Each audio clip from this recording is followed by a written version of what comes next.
guys, Jess here with Offbeat Life, bringing you our very late December 2019 budget report. Apologies for that. I just couldn't find a good time. I don't know. It's just excuses. But we'll just go ahead and dive right in. I don't know. I don't know that I have a whole lot to say about December other than it was kind of run-of-the-mill good month. So I'll just dive right in. So for income, we budgeted $500 for RJ's part-time merchandising job with Anderson, and he brought in 507.83, so he was just over 783 there. I budgeted $430 with Driveline based on the projects that I knew I had coming up, and brought in $838.63. For some reason, it's always like significantly higher, and I haven't been picking up any extra work, and I don't really plan to. Oh yeah, I guess I do have news for January. But anyways, but for some reason with miles and then with scanning incentives and all this stuff, it comes in way more than I anticipate, which is fine, no complaints. But so that was 408.63 over there, which is fantastic.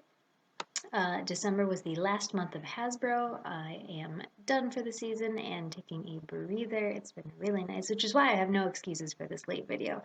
I've just been enjoying my downtime. So I budgeted $1,450 for the last month of Hasbro, worked a couple extra shifts, and brought in $1,634.60, which was $184.60 over there. At the bar, I budgeted $350. I don't remember what I was expecting. Maybe three shifts, but I ended up working 4, something like that. So I ended up bringing in $490.64, which was $140.64 over budget there. For my side hustle bookkeeping, I budgeted $240. I was right on there. That will go up in January because I am just finishing up year-end stuff to get to the accountant. But this was right on budget here. And supplemental, let's see, this was in December. I did one project for cash for one of my stores for merchandising, which was $40 up here. And then the rest of this was money from the kind of merchandising slash secret shop app that I've been using. So in total, that was $88.44 that I hadn't budgeted for, so that was good there. So overall, we budgeted $2,970 in income and brought in $3,814, which was $830.14 over budget, which is great. So going into expenses, the mortgage was right on at $688. Nothing extra to the mortgage this month, which is no big deal. Anything extra is just bonus. Electric, we get that bill 2 weeks in advance, which we should be due here. It's 2 weeks into the month at $122.33. So that is starting to go up because it's winter up here in upstate New York. Although it doesn't really seem like it. It's been a very mild winter so far, and I'm not complaining about that either. So that was right on budget. December, we did not have a garbage bill. That is quarterly. Car insurance was $138.69, although I think I just got a notice that that went up coming up in February, which I'm kind of annoyed about. It went up $10. Nothing to break the bank, but just enough to annoy you. So this was right on budget. Gas, I don't know how this happened. I can't explain it. I don't know what happened, but we budgeted for $100 because it was the last of my Hasbro month, driving around all over creation. We only spent $316.05. We were under budget on gas by $83.95. Couldn't tell you how, but I was pretty thrilled about that. Because that did come up in some other places, so we used some of that extra money left over. In groceries, we budgeted $300. We were a little over by $8.16 there. The dog's food, I budget $35. It's usually on sale, so that came in at $32.39. That was $261 under budget there. And then all these guys are right on. Phones, RJ's phone $49.60, mine $38.60, our cable bill $88.63. Outrageous. I say it every month and I never do anything about it. Netflix at $8.99 and Hulu at $5.99. And then RJ's Adobe subscriptions for Lightroom, $33.46. So those are all right on.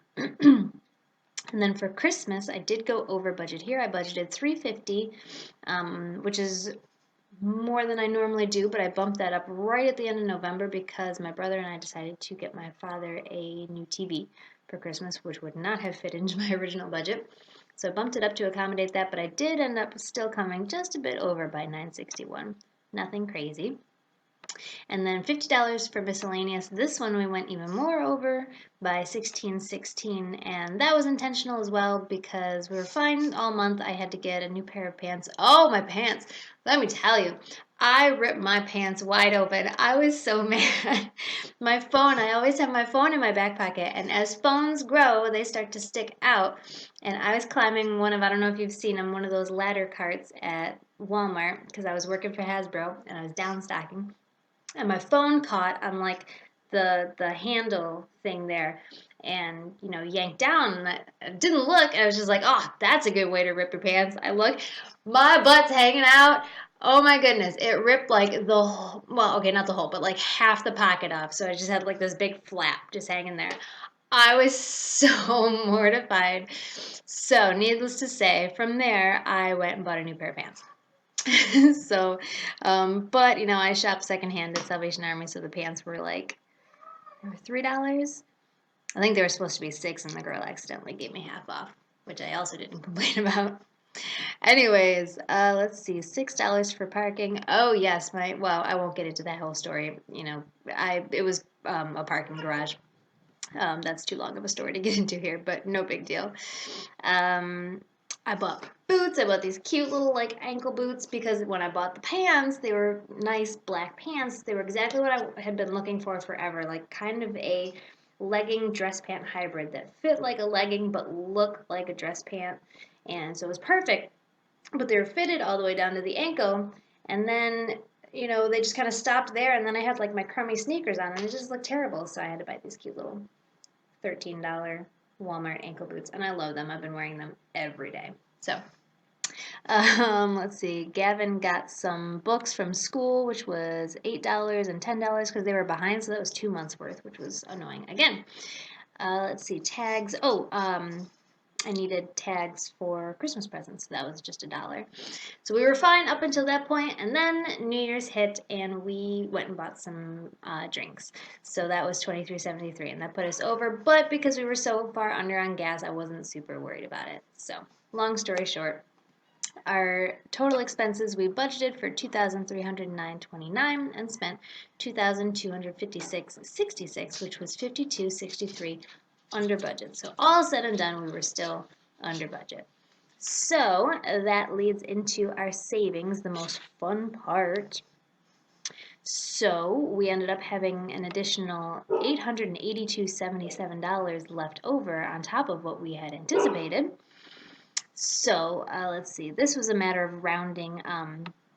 The way I had set this up was I put like even hundreds into home maintenance and dental, and then at least 100 into the car fund, and then anything extra, whatever was left in the budget. So it ended up that there was $143.48 left in the budget. So that's kind of where that wound up.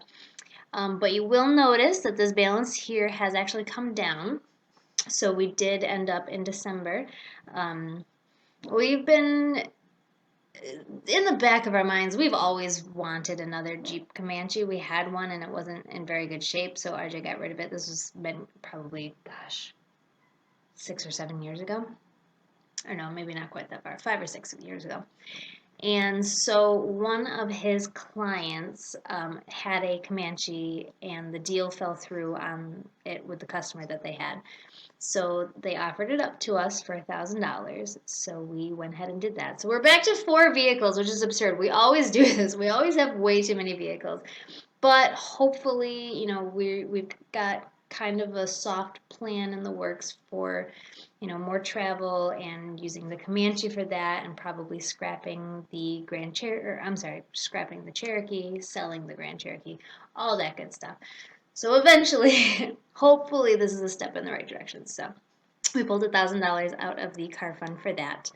We did make $26.66 in interest So that's actually, we made that in November because it gets paid at the beginning of December. So I put that into this fund here. Our emergency fund sitting happy at $10,000. It's 5 months worth of expenses. Home maintenance, I threw another $100 into that, bringing that up to $5,700. You'll see in January that'll start to come down a little bit because the base of that is $5,500 for redoing our driveway, completely ripping it out and repaving it in the spring, probably April. But I'm still continuing to put money in there for other things, and we are actually in the middle right now of a remodel. I mean, we yanked out carpet and we're putting down just laminate floors like we have all through the house. This is the last carpeted room. It's finally gone. I hate carpet. It doesn't do it for me. So we're putting down laminate and painting the walls. So actually, after I finish this video, I'm gonna go do some painting. But that'll only cost us, probably all said and done, no more than $300. It's like $200 for the flooring and then some paint and some underlayment and maybe a piece of baseboard, but nothing crazy. But that'll end up coming out in January. And then, so all the extra money went into dental. I budgeted $400 and ended up putting an extra $900 into that, bringing that up to putting $1,300 and bringing the balance up to $2,000. Which actually I should check the account because RJ had a dentist appointment today. He's already done with that. But they said that they'd be charging about $1,600 for his appointment today because he's getting some work done that's not generally covered by insurance anyways, even though we don't have it. So that'll come out in January as well. So I think for the next few months, I don't remember how many more appointments he has, but probably for the next, at least the first half of 2020, we'll probably be putting the majority of our surplus. We'll probably put little bits, a little bit into the car fund, a little bit into the home maintenance fund, but the rest into the dental fund just to be able to continue funding the work that he's getting done. For cash, everything all in cash. It doesn't get any better than that, you guys. So even though some of this, well, it hasn't, okay, so this got spent today, but all said and done, we closed out 2019. It's 2020 now. We closed out 2019 with $20,000 in savings, which is super cool. Obviously, only half of that is, just gonna sit there long term. The rest is all earmarked for, projects probably throughout 2020. Definitely, the good chunk of home maintenance, but nonetheless, it's a really exciting place to be.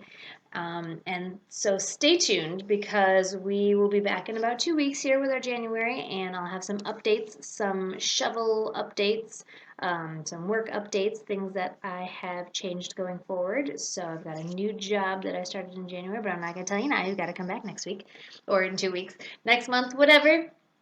I think that's all. Let me know down in the comments if there's any sort of 2019 wrap-up videos that you'd like to see. I don't know that there's so much of a debt payoff. We only made a couple extra payments to the mortgage. But if there's any sort of 2019 kind of wrap-up, picture of the year type thing or yearly snapshot or some sort of thing that you want to see, just let me know down in the comments.